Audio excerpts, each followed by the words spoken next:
Hello, everyone, and welcome to Orientalism History. In today's episode, we're joined by Professor Eugene Rogan, the director of the Middle East Center at St. Anthony's College at Oxford University. Professor Rogan is widely recognized as one of the leading historians of the modern Middle East, with works such as The Arabs, a History and The Fall of the Ottomans, The Great War in the Middle East, that have both significantly shaped our understanding of the region's history. Today, we'll be exploring the pivotal moment of Middle Eastern history, which is the final years and decline of the Ottoman Empire, with a particular focus on the Arab provinces. This was a period marked by change, upheaval, and transformation as the long standing imperial structure unraveled under the pressure of internal dissent, European intervention, and World War I. We'll also dive into how the Arab provinces experienced and reacted to the empire's decline, considering their political, social, and cultural attitudes during this time. We'll also discuss the legacy of this period and how it continues to shape the modern Middle East. That and much more.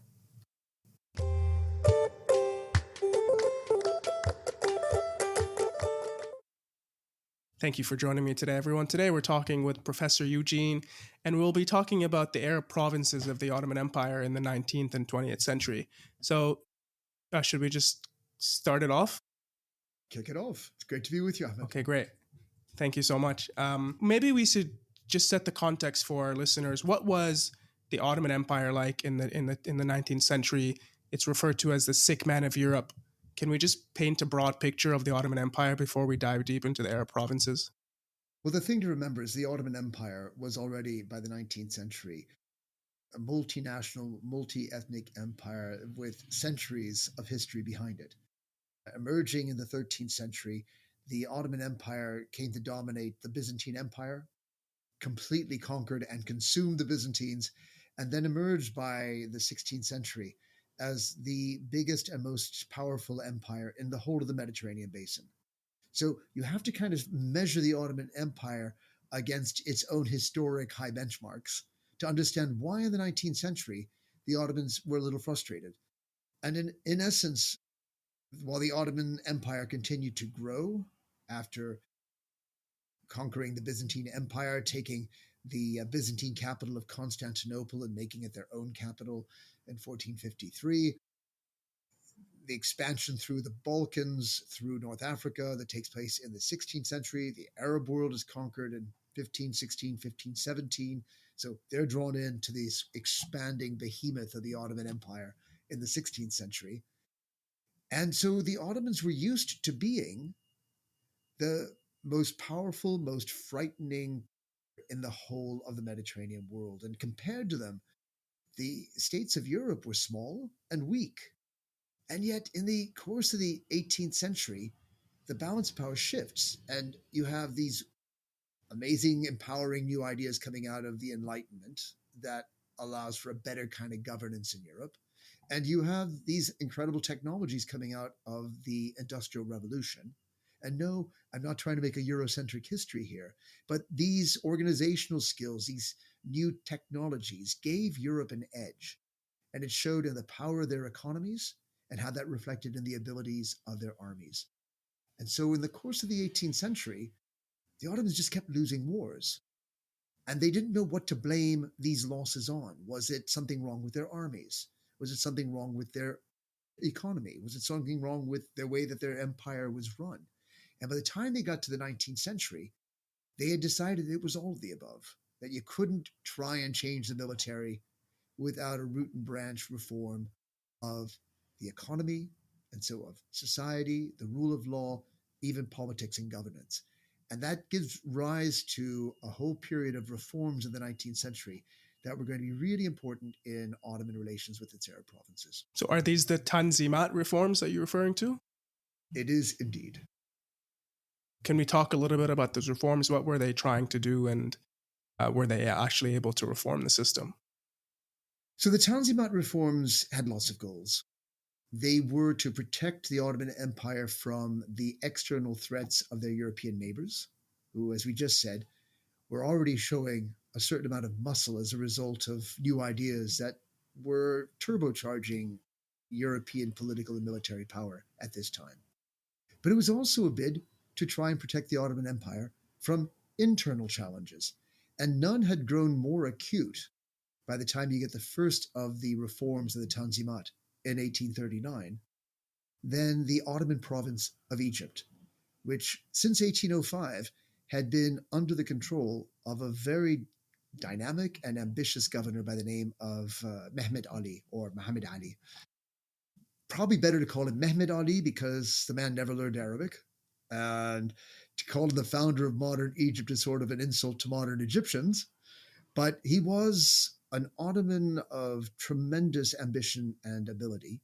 And he turned Egypt into an absolute launching pad for imperial conquests on a scale unprecedented in the history of the Ottoman Empire. He was able through conquest to add Sudan, the Red Sea province of the Hijaz.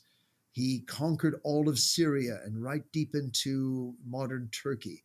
He'd conquered Crete and the southern half of Greece. He was really a force of nature, and he was more than the Ottomans had the force to contain themselves. So with local rulers emerging from the Ottoman Empire as dangerous as Mehmed Ali of Egypt, and with threats like the Europeans knocking at the door, you could see why the Ottomans were looking for Tanzimat as a way of trying to make their state fit for purpose in protecting their sovereignty from internal and external challenges. Interesting. So, what was the Arab response to these reforms and to the overall slow decline of the Ottoman control over Arab provinces? Slow decline probably was not as perceptible in the Arab provinces as it would be on the frontier zones of the Ottoman Empire. The Arab provinces were really tucked right in the middle of this empire, and they were less vulnerable to outside attack. The exception here is going to be North Africa, where starting in 1830, France began conquest of North African territories when it invaded Algeria. And that was the beginning of a colonial integration of Algeria into France. They actually annexed the territory of Algeria. Algeria stopped being a colonial situation in French eyes and became part of metropolitan France, strange as that sounds to us today. And that was the first of a series of encroachments by Europeans into North Africa that made folks nervous in the Arab provinces. But really, they were, if you like, less concerned about reform containing outside threats. And in many ways, didn't doubt the strength of the Ottoman Empire. If you were in Damascus or Baghdad, you really felt the presence of the Ottoman state as the most powerful form of governance available. And they'd been there since 1510s. So you weren't really likely to question how long this empire would last. And you didn't talk about whether it was sick or ailing or dying. That was something that Europeans did. The sick man title was actually one that the Russian czars coined. And it kind of took off. It became a bit of a meme in 19th century terms. But no, I think that for the Arabs, they had complaints about the ways in which the Ottoman state failed them, was weak in governance or unable to provide for their fiscal needs. But they kind of accepted the Ottomans as the state that ruled them. For the Muslim majority of the Arab provinces, they saw the Ottoman Sultan not just as their temporal ruler as sultan or king, but also as their religious head, as Khalifa or Caliph of Sunni Muslim Islam. And in that sense, there was real respect shown to the authority of the Sultan. Friday prayers were recited in the name of the Sultan. Coins were struck in the name of the Sultan. And I think there was a widespread acceptance. They were a little confused by some of the reforms that began in 1839, where it seemed to be taking the Ottoman Empire more in the direction of European notions of statehood and abandoning the Islamic notions of statehood on which the empire had previously been bound. So maybe those are the changes of the Tanzimat that began to rattle people in the Arab provinces a bit. Interesting. And how in general did the Arabs view the Ottoman Empire? So you mentioned, it's been there for centuries now. They view it as the rightful Khalifa. But was there any notion of Arab nationalism versus Turkish occupation, were the local rulers, for example, were they local Arab elites or were they Turkish elites? It varied from place to place. But I mean, I think the short answer to your question is no. You didn't have the emergence of a national idea. The word Arab in the 19th century really was a label for Bedouins rather than those who spoke Arabic as it is today. So if you lived in Cairo or Damascus, you didn't call yourself an Arab. You'd be a Cairene or a Damascene. And when you use the word Arab, like I said, you were referring to the migrant Bedouin tribes in the desert hinterlands outside your city. And in terms of the way in which people in the Arab provinces viewed the Ottomans, as I said, they didn't question the right of the Ottomans to rule over them. That had been established. And even the fact that the Ottomans were a Turkish speaking elite was not unprecedented in Arab history. Already in the Abbasid Empire in the 12th and 13th century, you had the emergence of Turkish political leadership in the Abbasid Empire in Baghdad. And in the 13th through 16th century, a lot of the Arab world was ruled by the Mamluk dynasty or Mamluk Empire, which was itself a Turkish speaking leadership. So there's a precedent for that. Turkish was seen in much the same way that, say, Persian was, as languages of the Islamic world. Arabic would always have its privileged position as a kind of sacred language. The Quran is in Arabic, prayers are said in Arabic, but that rulers might speak Persian or Arabic or Turkish was all seen as in the natural order of things and not really a source of tension in 19th century Arab-Turkish relations. Can we talk a little bit about the structure of the Arab provinces? Were they waliyat? Were they vilayats? I read all these different definitions for how the Ottoman Empire was structured, and particularly in the Arab world. Can we talk a little bit about how it was structured and who the local leaders were? Were they Arabs, Turkish? Were they Persians, etc.? The names of the provincial structures do change between Arabic and Turkish. You just said wilayat and vilayats, and that's actually the same word. It's just vilayat is the Turkish pronunciation, and so they spell it differently. And wilaya in Arabic. And even in the Ottoman centuries, the names they gave to their administrative units varied. So wilayat or vilayats were formerly known as eyalets.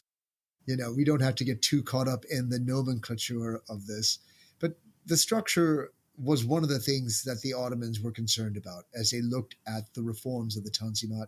And one of the really big Tanzimat reforms, or legislative measures, was in 1864, the Ottomans created a new provincial reform law, which creates a very clear pyramid with a chain of hierarchy where you have a wali or vali at the head of a vilayat, the province, and each province was divided into districts.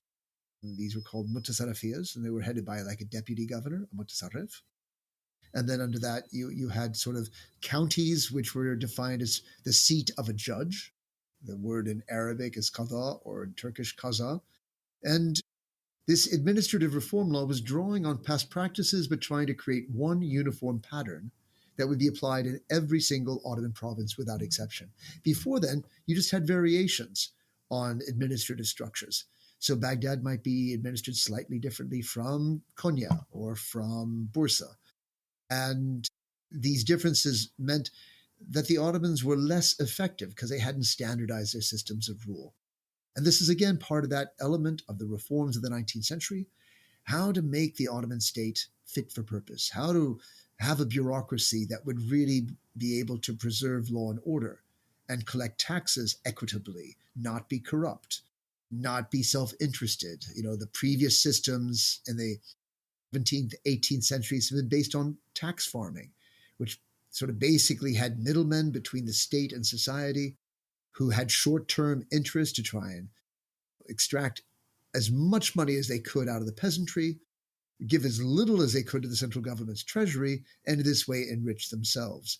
So you want to move beyond these kind of failed governance structures towards ones that are based on a rational bureaucratic system. Very boring stuff for podcasts, by the way. You say the word bureaucracy, and your listeners' ears and eyes are glazing over. This is the stuff about how do you make an empire, and an ancient empire that's really beginning to creak fit for purposes in the 19th century. And I think the question you raise about how are they ruled? The last part of your question was who were the governors? And here there was a tendency for top officials to be dispatched by Istanbul. They would be Turkish speaking. And the way they would tend to work right up through the 18th, the governor would be guided by a local council made up of local notables.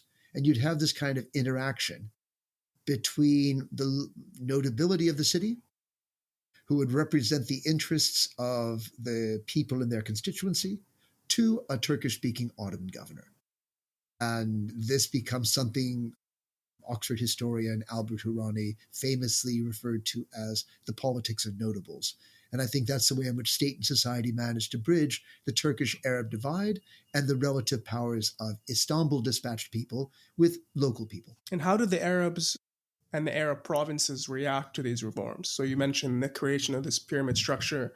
Were there any significant local revolts, or were there any movements for autonomy after this restructuring movement? In a way, I think the restructuring movement was designed to try and preempt further revolts or further troubles. I've just published a new book called The Damascus Events that looks at a Christian massacre that occurred in Damascus in 1860.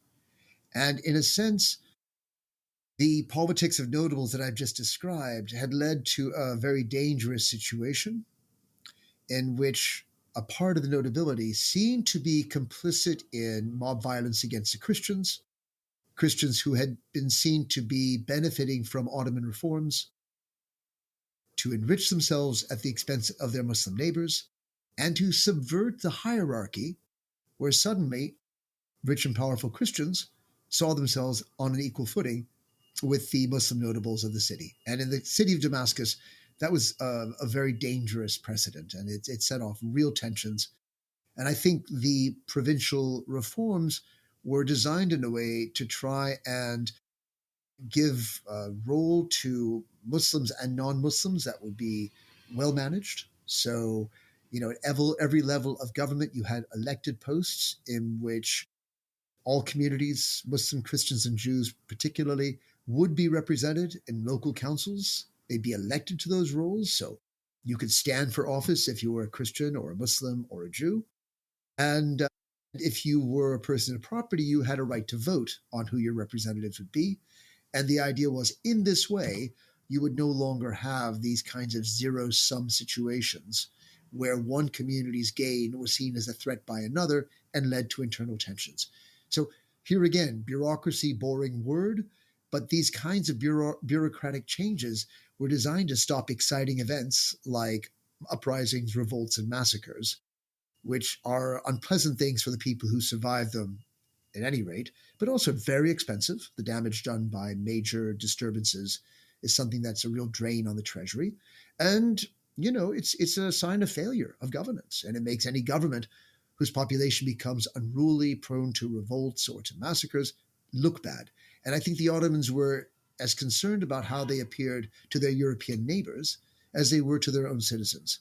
Because if the Ottomans were seen to be failing to provide adequate protection for minority communities, there was a notion in the 19th century of a responsibility to protect, which drove European powers to intervene in the Ottoman Empire to protect the interests of minority communities. And the Ottomans were determined by all means not to let minority issues provoke those kinds of interventions. Interesting. Can we talk about the treatment of minorities in general? So you touched on it in your last response.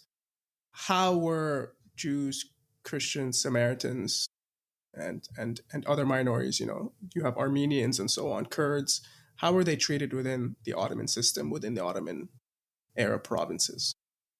In a sort of pre-national moment, so let's say up to the mid-19th century, the system was structured such that Muslims were the dominant community in the Ottoman Empire, and minorities like Christians, Jews, Samaritans, other groups were protected, and they had full legal rights, but they were distinctly second-class citizens. And they were second-class in certain key ways. The testimony of a minority, a non-Muslim minority citizen, was worth half that of a Muslim. It took two Christians in order to testify against a Muslim. There were discrimination in terms of taxes paid. There were social restrictions imposed on non-Muslim minorities that were upheld in practice and in law. So you had just, like I said, total protection and total respect in society, but as a second-class citizen. And I guess the reforms were changing that so that the European powers could no longer claim that the Christians and Jews of the empire needed protection. And the real culprits here were the Russians, who protected the rights of the Orthodox Christians. The Russians had seen themselves as successors of the Byzantine Empire in upholding the mother church of Orthodox Russia. And the French, ironic in their post-revolutionary secularism, saw themselves as the protectors of all the Catholics of the Ottoman Empire, whether they were Roman Catholics or else those churches that had united with Rome, like the Maronites or the Greek Catholics or the Armenian Catholics. And the French and the Russians could get into real feuds over gaining privileges for their client communities. And it's relevant because the feuds between France and Russia over Orthodox and Catholic rights in the holy places of Palestine would give rise to the Crimean War. And so, if not checked, these intervention politics of the European powers could be a threat to the Ottomans and to Mediterranean peace in general. The Crimean War said, you really must stop this very pernicious form of responsibility to protect politics in the 19th century. Interesting. Let's shift gears a little bit now and talk about the influence of countries like the UK and England. You mentioned Egypt was ruled by Muhammad Ali, and then I think it eventually became an Egyptian protectorate. Can you talk a little bit about how that happened and its impact on the Ottoman Empire and the Arab provinces specifically? Did you mean a British protectorate? Yes, British protectorate. Well, of course, this is a continuation of our earlier story about the European occupation of North Africa. And we said it began with the French invasion of Algeria in 1830. And between then and 1914, literally every inch of the North African Mediterranean coastline would be colonized by a European power. Britain, France, Spain, and Italy all got their piece of that territory. And for Egypt, that moment comes in 1882, when the bankruptcy of the Khedive's government in 1876 had led to European intervention. It sort of sounds like the way the IMF will intervene with Asian or African countries in the 20th or 21st century with austerity measures and attempts to try and take over the way in which their central banks or their finance ministries are run. The same kind of dynamic, only much more imperial, was going on in the 19th century, and Egyptian bankruptcy was a kind of carte blanche for British, French, German, Austrian, Russian interests to step in and try and help between quotes, the Egyptian authorities restructure their debt and run their finances. And that austerity package led to real misery for the Egyptian people themselves, as basically half their tax revenues were being applied towards debt repayment, and government was being left to run on half the revenues. That means firing lots of people. It means downsizing lots of state functions, and the people who really suffered were, of course, the Egyptian people themselves. And that's going to give rise to one of these moments of revolt when a broad-based coalition involving large landowners, the religious establishment, the military, the civil service, and journalists all come together behind an agenda of regaining the sovereignty of Egypt for the Egyptians in the name of the Ottoman Empire, because Egypt was still an Ottoman province. And in the end, the authority of the Khedive was compromised. He fled Egypt to the dubious security of British warships.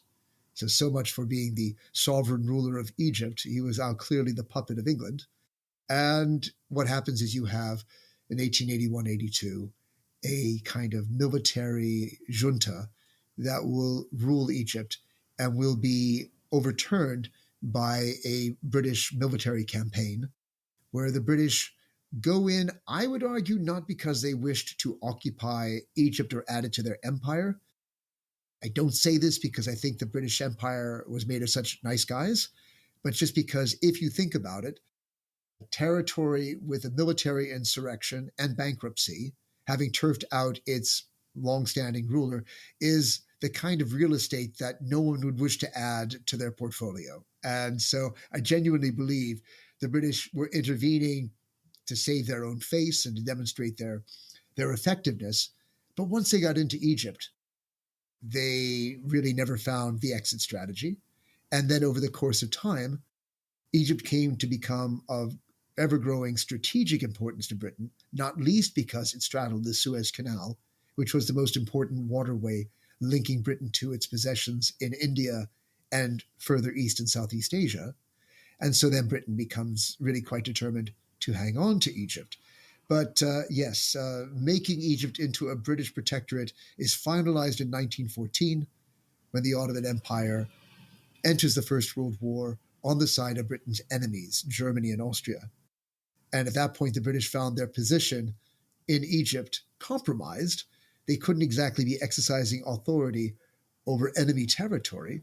And so they unilaterally declared Egypt's independence from the Ottoman Empire and declared that territory under British protection. Can we talk about the Suez Canal? So this was built before Egypt became a British protectorate, and it was built by the French, right? Because Suez sounds like a very French word to me. It's actually a good Arabic word. It's just that's the kind of Western pronunciation of the Arabic Suez. Interesting. We mangle people's toponyms that way. So when was the canal built, and what was its impact on Egypt and the broader Middle East and Arab world? So the canal was built by a company that was chartered in France and whose shares were sold on the French market. So in the way these things were judged in the 19th century, that did make it a French concern. But the British, recognizing that if you created that waterway, it was going to have real consequences for the British Empire, began to look for ways to control the terms under which the canal was dug and bedeviled the French and the Egyptians. In the end, they wound up buying the largest single holding of shares from the Khedive himself when the Khedive was trying to ease Egypt's financial difficulties in the 1870s. The British teamed up with the Rothschild family to secure the money, buy out the Khedive's 40% holding, and then relaxed, thinking that they were now able to control the decision-making on the canal. They didn't read the fine terms on the stockholder shares, which limited the amount of authority any one shareholder could have. You could own, 500 shares, or you could own 40% of the company, and you still only got one vote.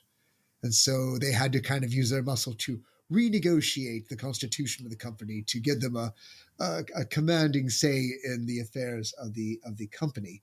But it was opened in 1869 to great fanfare, and the canal and the kind of building boom that accompanied it as Egypt was trying to propel itself forward from being an African land to what the Khedive hoped would be more of a European-style land with modern cities, with gas lighting, and with the architecture of power, all these vanity projects that weren't strictly necessary or productive, but were all about the image that Egypt cast. So that when in the opening ceremony, Cairo became the stage welcoming the royalty of Europe, the Khedives were able to stand shoulder to shoulder with people they were claiming equal status with. And the Suez Canal was to demonstrate Egypt's entry into the kind of club of Europe. But of course, instead of making Egypt strong, It made Egypt dependent because the people from whom they were borrowing the money to make these modern gaslit cities was all Europe. And the more they borrowed from Europe, the more they came under Europe's control and ultimately were bankrupt to Europe. So it's really quite a double-edged sword. And if there's a lesson to take away, it's, try and limit your development program to staying within your means, because by golly, the more you rely on outsiders to fund your ambitions, the more they control you. And that was certainly the case of Egypt. Let's talk now a little bit about the early 20th century. What were the key social changes given the gradual decline of the Ottomans? I think there's a bit of Arab nationalism, and there seems to be a bit of oppression and violence against Arab elites. I read this thing about Jamal Pasha executing a bunch of Arab elites in Damascus. Can we just talk about the sentiment of the Arab provinces going into the 20th century? Okay, Ahmed, fasten your seatbelt. We're going for a bit of a roller coaster ride here because there are real ups and downs here. And I think as we enter the 20th century, the Ottoman Empire is still under the rule of a very autocratic sultan. His name is Abdulhamid II. He came to power in 1876. And he will stay in power until there is a Young Turk revolt against him that in 1908 will force the sultan to restore the Ottoman Constitution of 1876 and to reconvene Parliament, which has been suspended since 1877.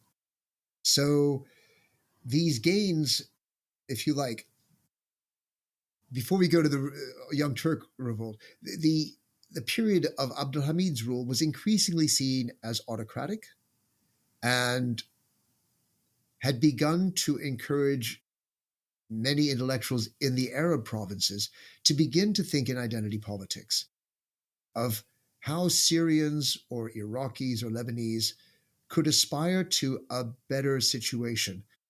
There were lots of different ideas that were floating around. Some were aspiring towards creating a kind of dual monarchy with an Arab caliph paired with an Ottoman sultan, where the Arab and Turkish languages would be joint languages. And they looked to the Austro-Hungarian Empire as an example of one of these sort of joint monarchies. And they thought this would be one way to promote the dignity of Arabs within the Ottoman context. Remember, there's a lot of colonizing of North Africa going on. France has gone into Tunisia, Britain's gone into Egypt. The position of the Sultan of Morocco is very tenuous, and there's a lot of scrambling for that. And in the 20th century, Libya is going to get gobbled up by the Italians. So there's a certain hesitancy on the part of people in the Arab provinces to think in terms of leaving the Ottoman Empire for fear that if you came out of that umbrella, you would be gobbled up by European imperialism. But their thoughts were very much about how to give the Arabs a better deal within the Ottoman Empire. Others were going for a kind of decentralized system of government, which might have been more of a sort of federal system, where the Arab world would have a kind of separate legal identity within the Ottoman Empire.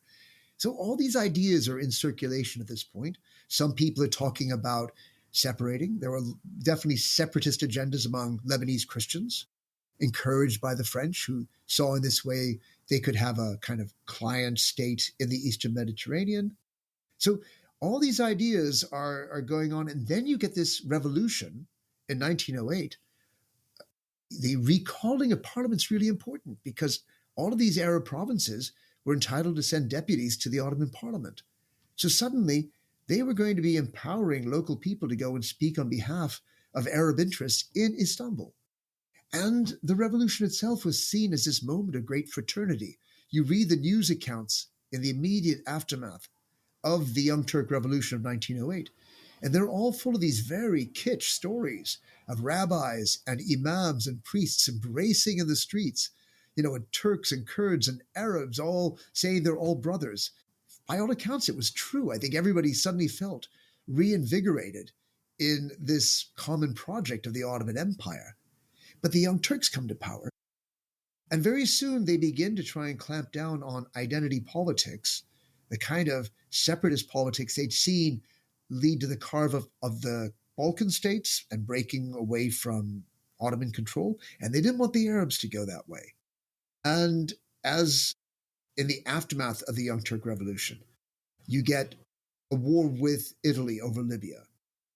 Immediately after that, you get a war in the Balkans, the First Balkan War in 1912, in which the last of Ottoman holdings, you're talking about Thrace and Macedonia, Albania, are conquered by Greece, Serbia, Romania, Bulgaria, and little successor states of the Ottoman Empire are beating the big empire itself and carving up their Balkan territories. And then you have the Second Balkan War in 1913, where the Ottomans at least reclaim a little bit of Thrace, get back the city of Edirne, dignify a little bit their losses in 1912. And the Arab world is looking at the Ottoman center as something that's not going to hold. And here again, they begin to talk about what better alternative should they be negotiating. And this is when you really start to see Arabist societies emerge with a range of agendas, from reform to outright separation. And the Ottomans begin to really clamp down on that. And what will exacerbate all of this is the Ottoman entry into the First World War at the end of October 1914. And with that, suddenly, general conscriptions, Arabs being called up to a war that they weren't persuaded they had a fight in, very unpopular in the Arab provinces, that the Ottomans dragged them into this war against the scariest powers of the day. It's great to be allied with Germany. It was a very powerful state. But did you really want to be at war with Britain, with France, with Russia? I mean, most people in the Ottoman Empire assumed that any one of those states could beat the Ottomans with one arm behind its back. So the idea of being at war with all three just scared people in the Arab provinces.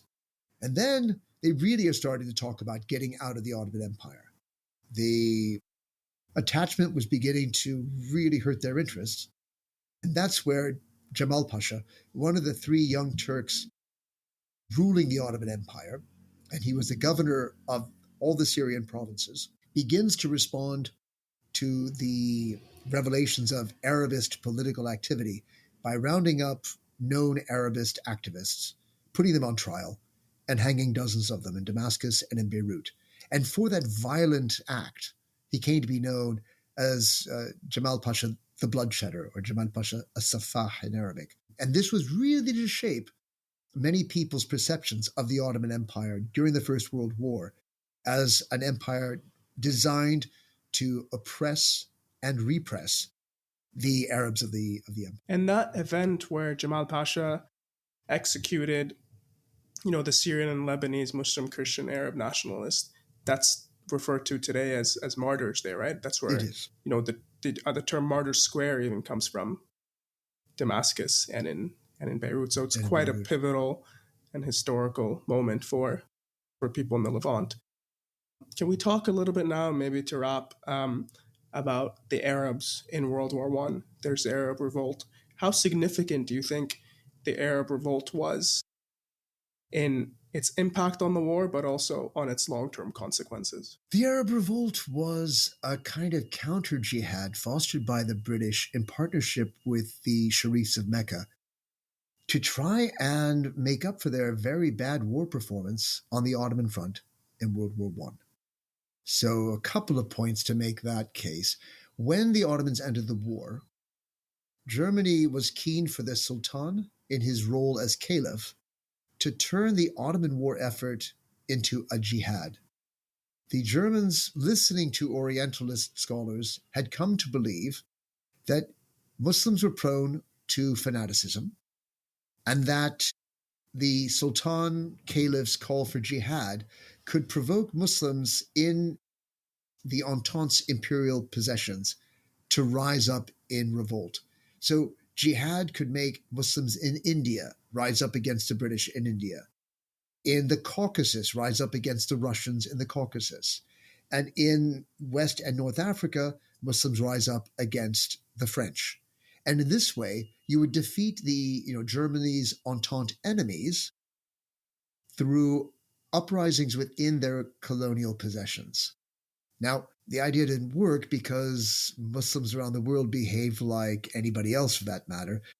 The idea that they're going to suddenly put aside the interests of providing for their families and their personal welfare because some dude's 3, 5, 7,000 miles away tells them to waggle a sword and go after the infidels is a fantasy of European minds, but it's not a reality of Muslim lived experience. So it didn't happen. But the interesting thing is, if that call to jihad didn't really play on the minds of the global Muslim community, the global ummah, it certainly played on the minds of British war planners. So, chapter 2 of this answer to your question is that the British had a really bad time when they went to war against the Ottoman Empire. Their first real campaign was Gallipoli, and Gallipoli was too well defended for the British to be able to overwhelm the peninsula. And instead, it became a killing field that went on for 9 months until the best the British and their allies could manage was a very well organized withdrawal from the peninsula. They retreated without a loss of life, and it was amazing they could do so. But let's be honest here, you don't call an empire Great Britain if its greatest accomplishment is a good retreat. Okay? And as they were retreating from Gallipoli, they found themselves besieged on a second front in the Ottoman Empire, where they'd gotten overextended in trying to move up the Tigris River through Iraq to seize the city of Baghdad. And Baghdad was of no relevance to the First World War. They were only trying to do it for symbolic capital, like seizing the ancient capital of the caliphs and things. But it cost them because they found themselves confronting a growing number of Ottoman defenders, particularly as soldiers could be relieved from the Gallipoli front and sent east to the Mesopotamian front. And they were stopped before they reached Baghdad. The British army was turned back into retreat, and they went to a bend in the Tigris River known as Kut el Amara, and they suffered the longest siege in British military history, and they suffered total defeat. So 13,000 Indian and British soldiers, and dozens of officers and 5 or 6 generals all had to hand in their swords and give total surrender. And the British High Command is obviously concerned to lose an army in that way, but they're now terrified that it's going to only inflame colonial Muslims to see the Ottomans as the winning side and to respond to the call for jihad. And at that moment, without being able really to divert more soldiers away from the Western Front, the Brits did not want to commit more armies to war in the Ottoman Empire, which they saw as a sideshow.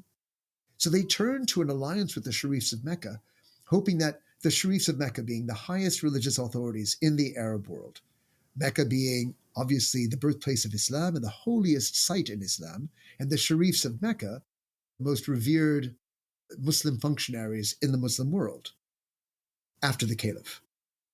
They hoped that his call for Arabs to rise up against Turks in the Ottoman Empire would be, if you like, a counter jihad of Arab Muslims against Turkish Muslims to take the sting out of the threat of the Sultan's call for jihad.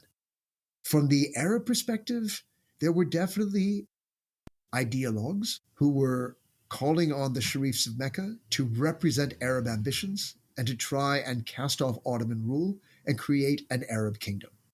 And the secret societies who approached the Sharif, asking him to be their figurehead, did so independent of any British interest. That's just like a coincidence of timing. But for the Sharifs of Mecca, they've got nationalists saying, please be our leader. The British saying, we'll back you in a revolt. And the Sharif saying, this is a high-risk strategy, but we should go for it. And they do. And so they shoot the opening shot of their uprising against Ottoman rule in the summer of 1916. But now your question is, how much impact did this revolt have? And the short answer is very little. Because although there were nationalists who had called for such a revolt, Jamal Pasha's repression really nipped the Arabist movements in the bud. Some were hanged, others were just redeployed to other fronts where they wouldn't be in the Arab provinces to make trouble. So suddenly, you don't have the kind of military infrastructure to make a meaningful revolt. So the Sharifs are relying on Bedouin tribes to try and be their first sort of lightning force of soldiers. And the Bedouin are good horsemen and they're good shots, but they're not idealistic.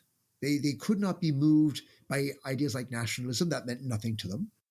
And they would only fight really in their own territory. So as the front of the conflict moved from the areas around Jeddah, Mecca, Medina, Taif, moving up the Red Sea coast to the north, as soon as they left one tribe's domain, that tribe would just pull out of the army, and then they'd have to recruit the next tribe. And they only had a small regular army, and those tended to be Arab soldiers who deserted from Ottoman service to come and join the Sharif's armed forces. And those were idealistic people. They were motivated by nationalist ideals, and they saw the Sharifs of Mecca as their national leaders. And we have a lot of their memoirs to back up the kind of ideas they brought to going to war with the Hashemites, or the Sharifs of Mecca, against the Ottomans. But their numbers are tiny. And their memoirs are very revealing. And I know this answer is going on long, but one short little example. One of my favorite memoirs of a participant in this revolt was an idealistic young Arab nationalist named Muhammad Ali Ajluni. And Ajluni had been posted to the Turkish town of Adana. And he was with a bunch of other Arab officers in Ottoman service. And he just describes the racism that he was encountering from Turkish Ottoman officers. They wouldn't eat together with the Arab officers in the mess. They wouldn't pray with them in the mosque. And they had derogatory terms. The Arabs were darker skinned than the Turkish soldiers. And so they played on their skin color as a derogatory thing. And all these things served to make him feel estranged from the army in whose uniform he served. So when he heard that the Sharifs had risen up in revolt against the Ottomans, he wanted to desert immediately and go join the Arab revolt. And he starts talking to his fellow Arab officers. And he says, look, the Sharif of Mecca, very honorable man, is calling for a revolt against the Turks. We should join him. And his other fellow Arab officers were all members of a secret nationalist society called El Ahed, the Covenant or the Pact. And they were all dead set against joining the Arab revolt because their politics were still based on staying in the Ottoman Empire. They were absolutely convinced that exit from the Ottoman structure would lead to occupation by an imperial power. And so they said, you're on your own. We're not joining you on this one because his call is not on behalf of the Arabs in the Ottoman Empire, but for independence. And we're against independence. So real splits in Arabist thinking, even at that moment. We had one officer desert, Muhammad Ali Ajluni, and then the rest of his memoir documents, his struggle to get through Syria, to join up with, and he will serve in that army. And he's one of, 5,000 to 8,000 guys. That's not the whole of the Arab world. That's a really small regular army. And a lot of his fellow officers, who you would have thought of as the natural people to join that effort, remained in Ottoman service because ideologically they weren't sure where they belonged. Most of the recruits for the regular Arab army were taken from British prisoner of war camps, either in Egypt, India, or Iraq, where they'd been sent for holding. And recruiters would go to these prisoner of war camps and offer Arab prisoners of war their freedom in return for them agreeing to join the Hashemite army or the Sharif's army. But it's small numbers. So to see the Arab revolt as an Arab-wide revolt is a misreading of history. It was always a small minority movement. And in that, it always had very limited impact on the First World War. But the symbolic impact was very big because for those who took part in that revolt, they saw themselves as Britain's allies, that they'd gone to war with Britain, that they were part of the victory. And for certain countries in the Middle East, like Jordan and before 1958, Iraq, they were ruled by the same family as the Hashemites who had led the Arab revolt. The revolt becomes part of the foundation myths of countries like Iraq and Jordan until Iraq overturns its monarchy in 1958. In Jordan, it's still the case today, and outside the parliament is a statue of an Arab tribesman on horseback, galloping, rifle in air, and that's the statue of the veteran of the Arab revolt, who is, if you like, the founding patriot of the modern state of Jordan. So in general, wouldn't be wrong to say that Arabs did not support the Arab revolt, and they would rather navigate the Ottoman system rather than be kind of left in the wilderness and risk being colonized by European powers, which is eventually what did happen. Is that an accurate statement to say? Like the Pretty average much Arab? so. I would say they were fence sitters, and they were aware that disloyalty to the Ottoman state came at a high price. You know, those martyrs in Damascus and in Beirut sent a real shock of fear through society as a whole. And you knew that confronting the Ottoman state came with real risks, real dangers. And no one was sure who was going to win the First World War. You know, the fact that the Ottomans were partnered with Germany, and Germany fought a terribly good war. So, right up until the end, it wasn't clear whether they were on the winning or the losing side. So, it really wasn't the moment people felt like the roll of the dice that it takes to go into a revolt against a ruler that's ruled you for over 4 centuries. Great. Let's leave it at that. Thank you so much, Professor Eugene. This has been an incredible conversation. Is there anything you think we've missed or a topic on this subject that you think our listeners and viewers should know about? Ahmed, a million things, because the history of the Arab world is just so rich. But I would refer any listeners who'd like to follow up on any of the things I've said to look at. I wrote a general history of the Arab world called The Arabs a History, which really spans the Ottoman centuries through to the present day. And I've written a book on the First World War in the Middle East called The Fall of the Ottomans. And both are available in paperback. And they give, very people-oriented accounts of those conflicts. And it's very much history written from the Arab and Turkish sources. So you're not going to get what European travelers and consuls had to say. You get a sense of what the modern experience of the Arab world has been like through the Arabs who lived it. Great. We'll put a link to those books in our show notes. And thank you again, Professor. It's been an absolute pleasure speaking with you today. Thank you, Ahmed. It's been a great conversation with you too. Have a great day. Yeah, Thank you too. Bye-bye.